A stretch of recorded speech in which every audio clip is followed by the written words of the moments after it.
আমরা ধানের শীষে ভোট দিলে আমরা জান্নাত পাবো, এটা আমরা বলতে পারি। জান্নাতে যাওয়া যাবে মানে ধানের শীষে ভোট দিলে জান্নাতের টিকিট ফ্রি। তার কারণ বিএনপি হলো আদর্শ দল, ধানের শীষে ভোট দাও জান্নাতের মধ্যে ঢুকে পড়ো।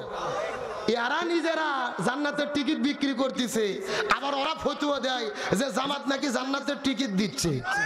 কথা কর না কে? মানে জামাত ইসলামে যে চরমনের ভাইও বসে আছে যে ইসলামী দলগুলো ভোট নিয়ে নিয়ে জান্নাতের টিকিট দিচ্ছে। কে রে, জামাতের 14 গোষ্ঠীর ক্ষমতা আছে জান্নাতের টিকিট দিতে পারে? জামাতের লোকজনের কাছে যদি জান্নাতের টিকিট থাকতো ওরা টিকিট রিজার্ভ করে রাখতো যাতে ওদের 14 গোষ্ঠী কিয়ামত পর্যন্ত জান্নাতে যেতে পারে। আরে আমরা এতই পাগল একটা ভোটের জন্য জান্নাত জনগণক দেব? ভালো করে বোঝেন, আমরা জান্নাতের টিকিট বিক্রি করি না, জান্নাতের টিকিট বিক্রি করেছে আল্লাহ, আমরা শুধু যাওয়ার পথ দেখাইয়া দেই। দলিল আল্লাহর কোরআন সূরা তাওবার 111 নম্বর আয়াত, ইন্নাল্লাহা আস্তারা মিনাল মুমিনিনা আনফুসাহুম ওয়া আমওয়ালাহুম বিআন্না লাহুমুল জান্নাহ।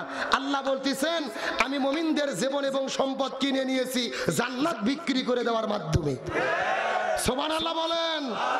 তার মানে বোঝা গেল যারা ইসলামী আন্দোলন করে জীবন এবং সম্পদ দ্বীনের জন্য উৎসর্গ করে দেয় তারাই জান্নাতের পথে ধাবিত হয়। শহীদ প্রেসিডেন্ট জিয়াউর রহমান, আমরা তাকে শ্রদ্ধা করি।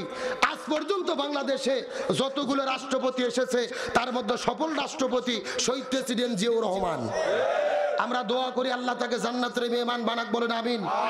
তিনি বাংলাদেশের সর্বপ্রথম ধর্মভিত্তিক রাজনীতির বৈধতা দিয়েছিল, সংবিধানে বিসমিল্লাহ লিখেছিল, এই বাংলাদেশ ইসলামের জন্য কাজ করেছিল। কিন্তু সেই শহীদ প্রেসিডেন্ট জিয়াউর রহমানের আদর্শের নাম দিয়ে যখন কোনো নেতা ইসলামের বিরুদ্ধে দাঁড়ায় তখন আমরা বিশ্বাস করি এটা শহীদ জিয়ার আদর্শের লোক হতে পারে না। আমাদের মধ্যে কোনো দলাদলি নাই, আমাদের মধ্যে কোনো বিভেদ নাই। আপনারা আপনাদের রাজনীতি করেন, আমরা আমাদের রাজনীতি করব। জনগণ যার পক্ষে দাঁড়াবে তারাই দেশ চালাবে। আমরা গত 16 বছর জামাত বিএনপি একই সঙ্গে মিছিল করেছি, মিটিং করেছি, এক সাসপেনের বিরিয়ানি খাইছি। আমরা খামাকা কেন নিজেরা শত্রু হব? বরং আমরা নিজেরা যদি ভাগ হয়ে যাই ওই সুযোগে স্বৈরাচার হাসিনা ঢুকে পড়বে। কথা কন না কে? খামাখা গন্ডগোল করেন না। কেন্দ্রীয় নেতারা ঠিকই নিজেরা কেক কাটে খাচ্ছে। এই 2 দিন আগে দেখেছেন না, মির্জা ফখরুল ইসলাম আলমগীর সাহেব কেক কেটে জামাত ইসলামের নাইবে আমির অধ্যক্ষ মুজিবুর রহমান তার মুখের মধ্যে তুলে দিয়েছে। আলহামদুলিল্লাহ বলেন। আমরা হাসিনা পরবর্তী বাংলাদেশে এটাই তো আশা করি যে আমরা সবাই মিলেমিশে থাকবো।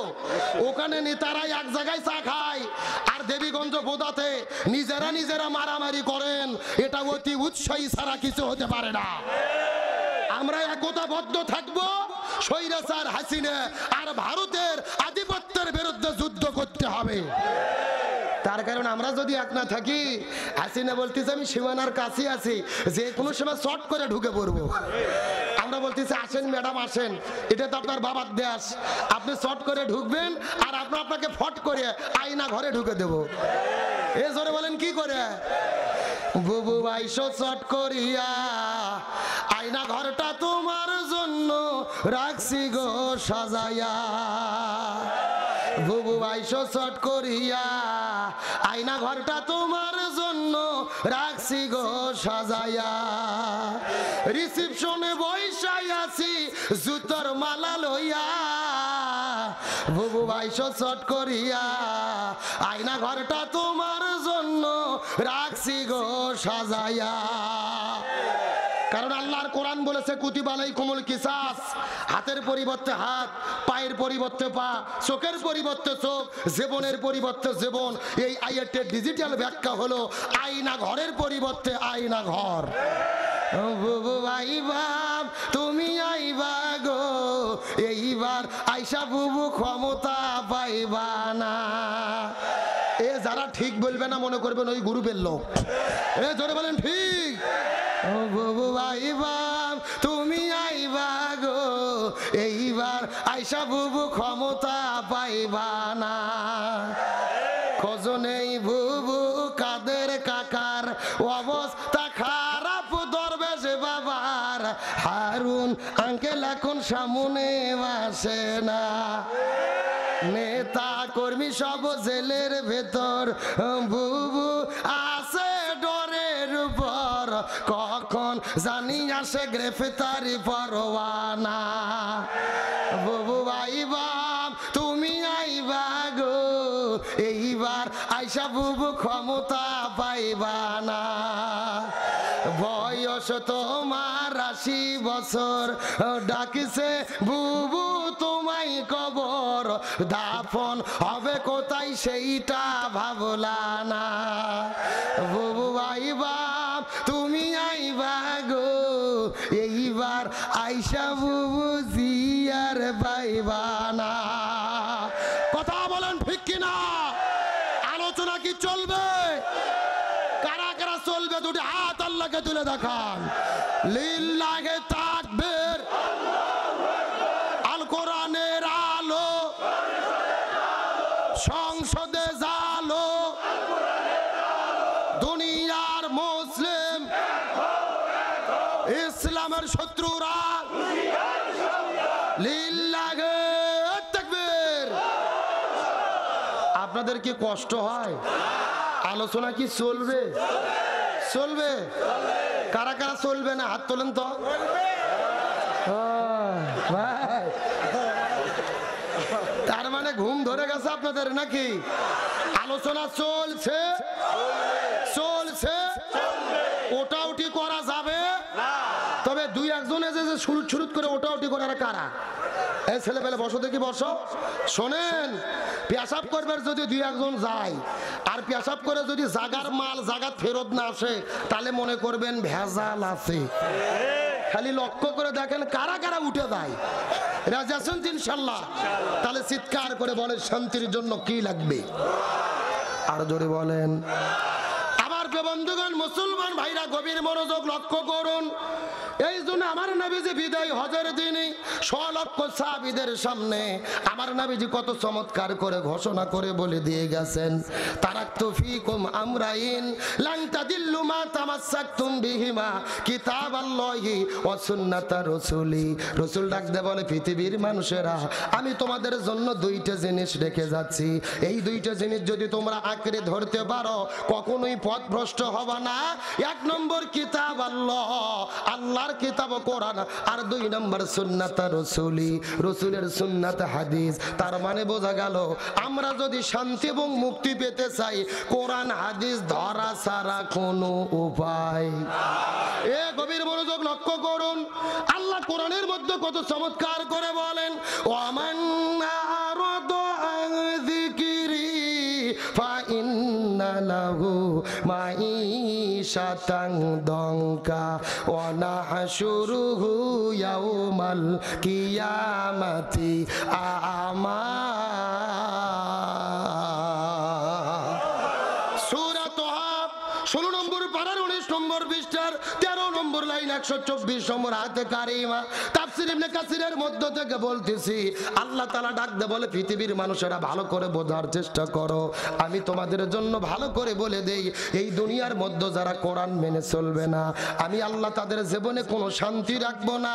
মাঈশাতান দঙ্কা, তাদের জীবনটা অশান্তিতে ভরে দেব।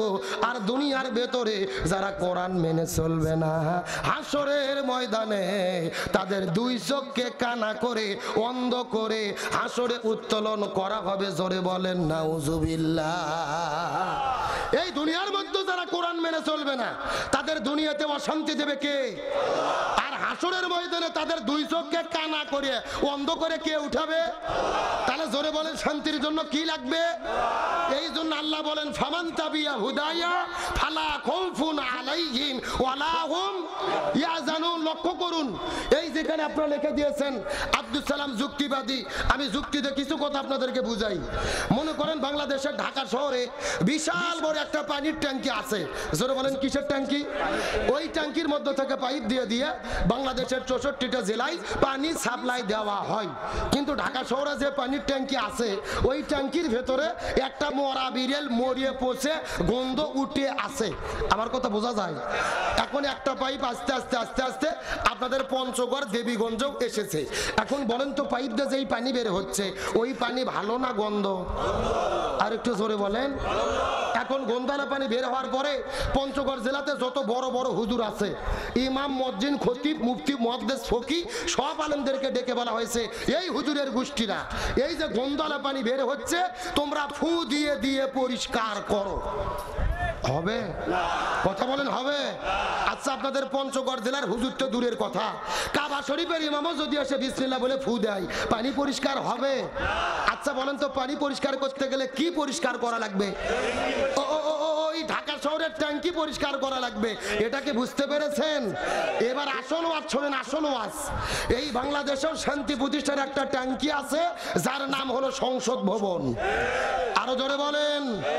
আর ওই সংসদের ভেতর থেকে বাবার আইন, দাদার আইন, চাচার আইন, খালুর আইন, ফুপোর আইন, কার্ল মার্ক্সের আইন, লেনিনের আইন, পুতিনের আইন, সক্রেটিসের আইন, প্লেটোর আইন, ধর্মনিরপেক্ষতাবাদ, জাতীয়তাবাদ, সোশ্যালিজম, ক্যাপিটালিজম, মানব রচিত তন্ত্র মন্ত্রকে জুতো এবং ঝাঁটাপিটা করে বিদায় করে যতদিন পর্যন্ত কোরআন সংসদে ঢুকাতে না পারবো ততদিন পর্যন্ত এই জমিনের ভেতরে শান্তি আসতে পারে না, পারে না, পারে না।